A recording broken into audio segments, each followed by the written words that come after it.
Hi there, my name is Jocelyn. This is the Knowledge Builder series for upper primary. This is video number 6 of 10, and we're going to talk today about whole class versus small group teaching.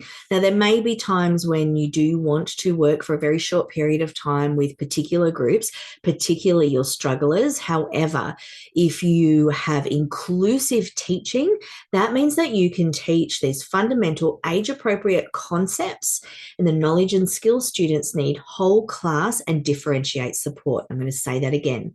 Teach the whole class with the age-appropriate content, knowledge, and skills, and you differentiate support. This is much easier to do once children have those fundamentals of decoding and encoding that they've learned in the early years. And it doesn't mean that you won't still support those students who need some continued consolidation of phonics, for example. But if you can teach whole class versus in small group, you're going to maximize the instructional time you're able to give to your students. The second we split into groups, the second we say, I'm going to do guided reading with small groups, then we are cutting off the amount of instructional time children have access to. And we're putting kids in the position of having to learn by themselves. And I say learn because the work of Stanislas Dehaene tells us that there are 4 things that are fundamental to learning. Children need their attention directed. And even in year 6, when kids might be 11 or 12 years old, they still need their attention directed. The ability to concentrate fully doesn't develop until the late teenage years. So our primary school students still need us to direct their attention. They need to engage, and that fundamentally means they need to be actively building mental models of the thing that you want them to learn. This is much more effective when led by an adult.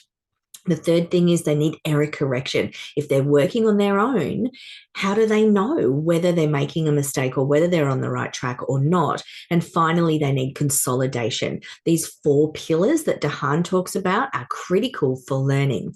So the second we split into group rotations, we're eliminating so much of this, or we're cutting down the amount of time that children actually have these 4 pillars available to them. So one of the big shifts in thinking for all of us, but particularly for our upper primary colleagues, who I'm so sorry have been left in the wasteland of professional learning and support when it comes to a structured literacy block.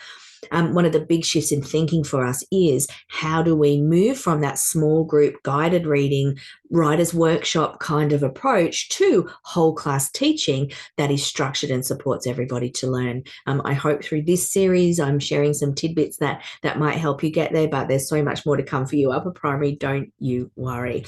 So that is the thing I'm asking you to think about. How can we teach whole class now, knowing that leveled texts are not fantastic? And if you haven't seen video number 1 in this series where I've talked about leveled text, go back and have a look.